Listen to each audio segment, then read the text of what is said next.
Women's Suffrage by Audrey M Althea. Women started fighting for their right to vote in the early 1800s. The first meeting was in 1848 on July 19th. It was held in Seneca Falls, New York.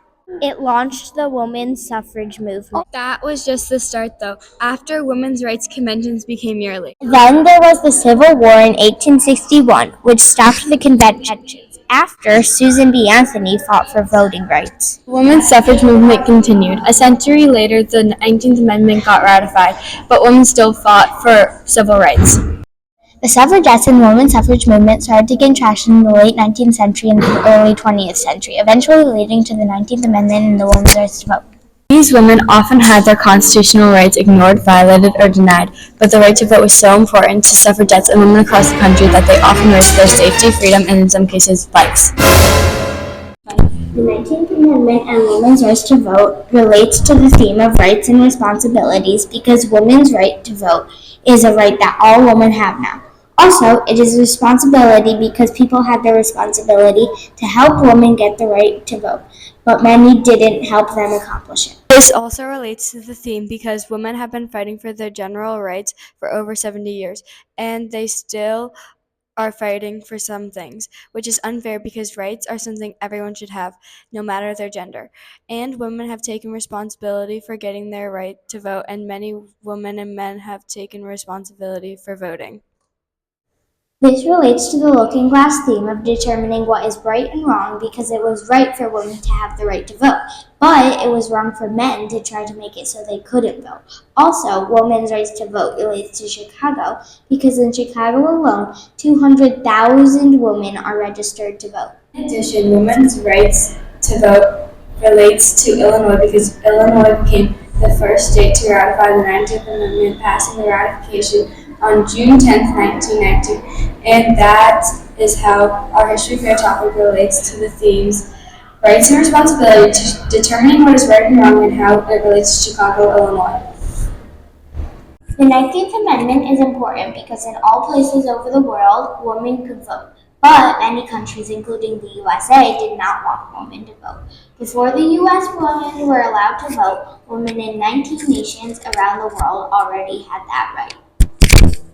This shows that women were not always turned away, and in some places like New Zealand, they had the same rights as men. In the US, they didn't though.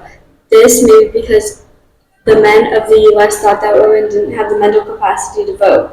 The date November 14th, 1917 is known as the Night of Terror because there were women who were getting beaten in Occoquan prison just because they fought for women's rights. The food was worm-infested and living space quality was so bad that they went on hunger strikes and asked to be treated like political prisoners. Since they did this, they were beaten and harmed by the workers. They didn't get medical attention until the next day. That's why it is called the Night of Terror. Women had experienced this treatment before, though.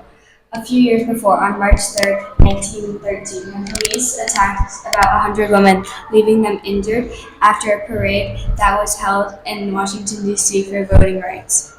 Then, later that year, Alice Paul, Lucy Burns, and other helpers left the National American Women's Suffrage Association, NAWSA, to make the Congressional Union for Women's Suffrage, or now known as the National Women's Party, NWP. But by just 3 years later, in 1916, 9 states had helped pass the law for women to be able to vote. This shows that women went through a tiring amount of work just so that they could have equal voting rights in all states. Although at many times it was very hard, women did not give up. Victoria Woodhull was the first woman to run for president. She ran before women were allowed to vote. She was considered a candidate for 1872 presidential election, 50 years before the 19th Amendment, although she only had 3 years of school. Her husband neglected their family. Later, she got divorced with her husband in 1865. Afterwards, she worked towards the free love movement. The free love movement helped women divorce their abusive husbands, which she could relate to.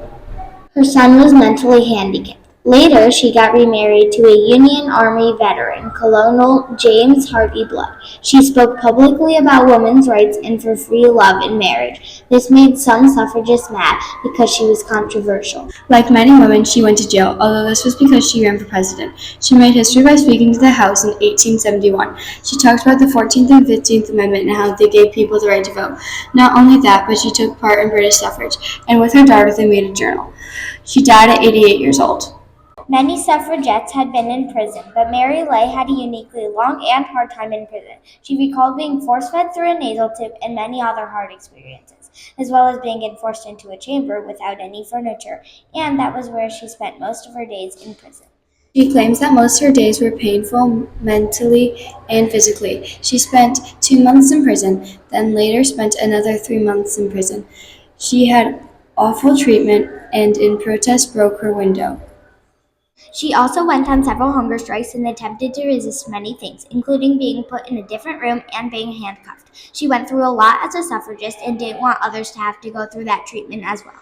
She had spent the longest in prison out of all suffragettes and had an awful time there, but she made sure that no one had to go through that experience again. We chose women's suffrage because it was a very important time for women since it gave them the right to vote. We also felt that women's rights were essential since women's rights are human rights. It is significant because it gave women rights they didn't have before. They also had to work very hard to get the right to vote. We learned that men thought that women were single-minded and couldn't make decisions. This shows that men thought they were superior to women and had thought they had bigger mental capacity. In the 19th to 20th century, women started fighting for their rights to vote. They created a women's suffrage movement which expanded over the years. After many decades, the 19th Amendment was passed. Sadly, women were often treated less than men. They became used to having rights ignored or denied. But women and suffragists wanted to have the right to vote really badly. Even though fighting may have risked their safety, freedom, and in some cases their lives, some things are that women have gone through a lot to get to where they are today, including a Night of Terror, 11/15/1917. The Night of Terror was a time that at Occoquan Prison Workhouse that women were in, where some of them were beaten against iron furniture. Many got seriously hurt but didn't get medical attention until the next day. The reason they got beat was because they went on hunger strikes from the worm-infested food that was served there. Another significant thing that we learned was that women held a parade on March 3rd, 1913. At this parade, women were attacked by police and over 100 women were sent to the hospital due to injury. One last key detail that we learned was that some countries, including New Zealand, had passed the right for women to vote before the U.S. did. This shows that some countries were reluctant to women about this.